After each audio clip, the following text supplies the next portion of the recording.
নমস্কার বন্ধুরা, স্বাগত তোমাদের প্রিয় চ্যানেল বাংলার জবান জিকে অ্যাপ। আরও একটি নতুন ক্লাস নিয়ে চলে এলাম তোমাদের সঙ্গে।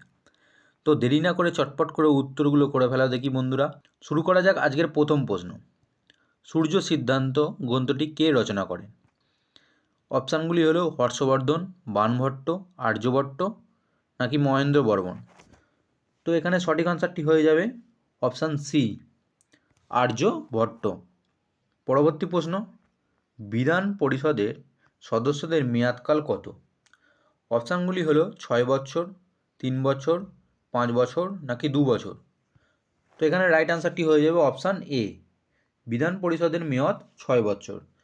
এখানে আমাদের জেনে রাখতে হবে বিধান পরিষদ হচ্ছে রাজ্যের উচ্চকক্ষ, এটা রাজ্যের উচ্চকক্ষ, এটা আমাদের জেনে রাখতে হবে। এবং প্রতিটা রাজ্যে বিধান পরিষদ থাকে না, এবং 6টি যে রাজ্য আছে সেখানে বিধান পরিষদ থাকে। পরবর্তী প্রশ্ন, রঙ্গস্বামী কাপ কোন খেলার সাথে যুক্ত?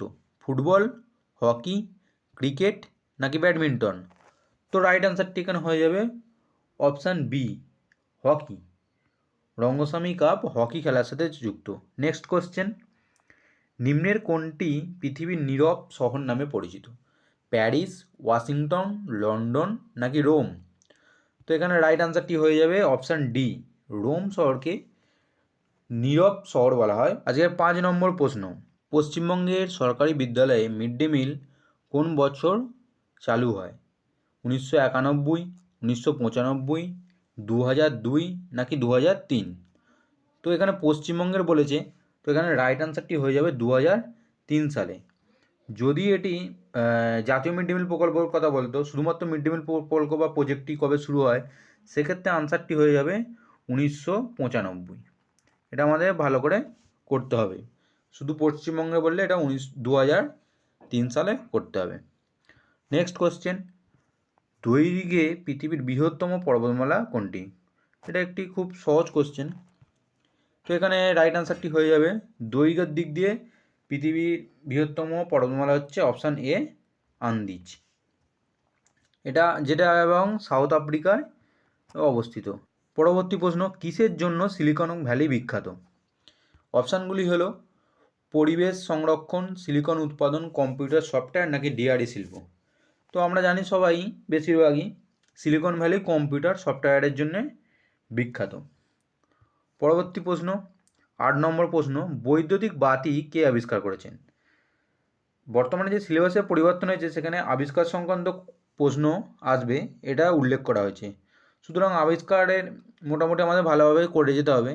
এখানে বলেছে বৈদ্যুতিক বাতি কে আবিষ্কার করেছেন।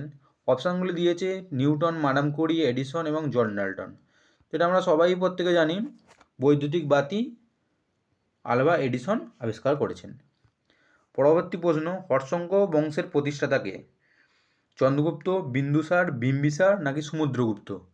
তো হর্ষঙ্ক বংশের প্রতিষ্ঠাতা হচ্ছে বিম্বিসার, শ্রেণিক নামে, সেটা আমাদের জেনে রাখতে হবে, শ্রেণিক, বিম্বিসারকে শ্রেণিক বলা হয়। তো পরবর্তী প্রশ্ন, 10 নম্বর প্রশ্ন, কোন মেমোরিকে অস্থায়ী মেমোরি বলা হয়ে থাকে? রম, র্যাম, পেনড্রাইভ নাকি হার্ড ডিস্ক। এটা কম্পিউটার সংক্রান্ত প্রশ্ন, বর্তমান সিলেবাসের অন্তর্ভুক্ত। তো এখানে অস্থায়ী মেমোরি অপশান বি, র্যামকে বলা হয়ে থাকে। আজকে 11 নম্বর প্রশ্ন, লবণ সত্যাগ্রহ আন্দোলনে মহাত্মা গান্ধীর সাথে কে নেতৃত্ব দিয়েছিলেন? অপশানগুলি হলো Annie Besant, M Lakshmi, Mridula Sarabhai নাকি সরোজিনী নাইডু। তো এখানে রাইট আনসারটি হয়ে যাবে অপশান ডি, সরোজিনী নাইডু। 12 নম্বর প্রশ্ন, রাজরাজেশ্বরী মন্দির কোথায় অবস্থিত?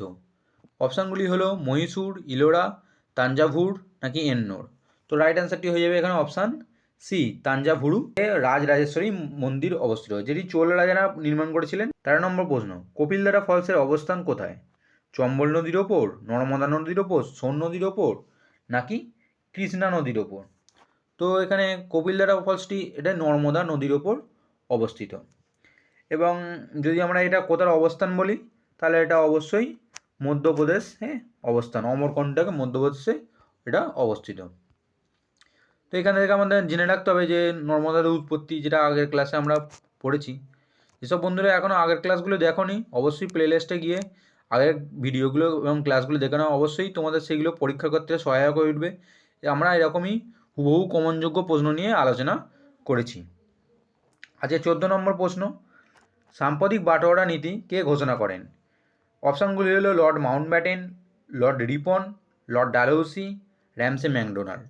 তো এখানে রাইট আনসারটি হয়ে যাবে option D, Ramsay McDonald. Ramsay McDonald সাম্প্রতিক বাটোয়ারা নীতি ঘোষণা করেছিলেন। পরবর্তী প্রশ্ন, 15 নম্বর প্রশ্ন, কেন্দ্রীয় কৃষি গবেষণাগার কোথায় অবস্থিত? অপশানগুলি হলো পাঞ্জাব, চেন্নাই, দিল্লি নাকি উত্তরাখণ্ড। তো কেন্দ্রীয় কৃষি গবেষণাগার কেন্দ্র উত্তরটি হয়ে যাবে অপশান সি, দিল্লিতে অবস্থিত। এছাড়াও এখান থেকে ধান গবেষণা কেন্দ্র, যেটা উড়িষ্যার কটকে অবস্থিত। পরবর্তী প্রশ্ন, সরীসৃপ সংক্রান্ত অধ্যয়নকে কি বলা হয়? Ornithology, herpetology, entomology, petrology. তো সরীসৃপ সংক্রান্ত অধ্যয়নকে হারপেটোলজি বলা হয়ে থাকে। তো আরও যে অপশানগুলো আছে সেইগুলো আমাদের জেনে রাখতে হবে। অর্নিথোলজি, যেটা পক্ষী সংক্রান্ত অধ্যয়ন। এন্টেমোলজি, যেটা কীটপতঙ্গ বা পতঙ্গ সংক্রান্ত অধ্যয়ন। এবং পেট্রোলজি, যেটি শিলা বিজ্ঞান সংক্রান্ত চর্চা বা অধ্যয়নকে বলা হয়ে থাকে। এগুলো আমাদের মনে রাখতে হবে। পরবর্তী প্রশ্ন, কে খালসা প্রবর্তন করেন? অপশানগুলি হলো গুরু তেগ বাহাদুর, গুরু গোবিন্দ সিং, গুরু নানক, গুরু হরগোবিন্দ। তো এখানে রাইট আনসারটি হয়ে যাবে অপশান বি, গুরু গোবিন্দ সিং। এবং এখানে আমাদের আরও একটু জেনে রাখতে হবে যে গুরু গোবিন্দ ছিলেন দশম শিখ গুরু এবং প্রথম ছিলেন গুরু নানক। এবং এখান থেকে আরও একটি প্রশ্ন বারবার পরীক্ষায় দেয়, খালসা শব্দটির অর্থ কী সেটাও আমাদের মনে রাখতে হবে। খালসা শব্দটির অর্থ পবিত্র বলতে পারি বা খাঁটি বলতে পারি, এগুলোকে বলা যায়। পরবর্তী প্রশ্ন, বাংলার স্কট কাকে বলা হয়? রাজা রামমোহন, বিদ্যাসাগর, বঙ্কিমচন্দ্র নাকি রবীন্দ্রনাথ ঠাকুর?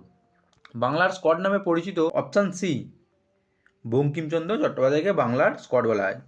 এবার বঙ্কিমচন্দ্র থেকে আরেকটি কোশ্চেন আসে যে বন্দে মাতরম কোথা থেকে নেওয়া হয়েছে, কার লেখা সেটা হচ্ছে বঙ্কিমচন্দ্র আনন্দমঠ থেকে নেওয়া হয়েছে। এটা আমাদের জেনে রাখতে হবে। আজকের 19 নম্বর প্রশ্ন, খাজুরাহো মন্দিরটি কোন রাজবংশ নির্মাণ করেন? চান্দেলা, গুপ্ত, পাল নাকি সেন? এখানে রাইট আনসারটি হয়ে যাবে অপশান এ, চান্দেলা রাজবংশ নির্মাণ করেছিল। এবং খাজুরাহো মন্দিরটি কোথায় যদি অবস্থিত বলা হয়, অবশ্যই সেটা মধ্যপ্রদেশে অবস্থিত। আজকের শেষ প্রশ্ন, বৈদ্যুতিক আধান এর একক কী? অপশানগুলি হলো অ্যাম্পিয়ার, কেলভিন, ডাল্টন নাকি কুলম। এটা তোমাদের অবশ্যই হোমওয়ার্ক কোশ্চেন থাকবে, তোমরা অবশ্যই কমেন্টে সঠিক উত্তরটি দাও। এবং তোমাদের ভিডিওগুলি ভালো লেগে থাকলে অবশ্যই লাইক করো, এবং যেসব বন্ধুরা এখনও সাবস্ক্রাইব করোনি অবশ্যই সাবস্ক্রাইব করো এই ধরনের ভিডিও পেতে।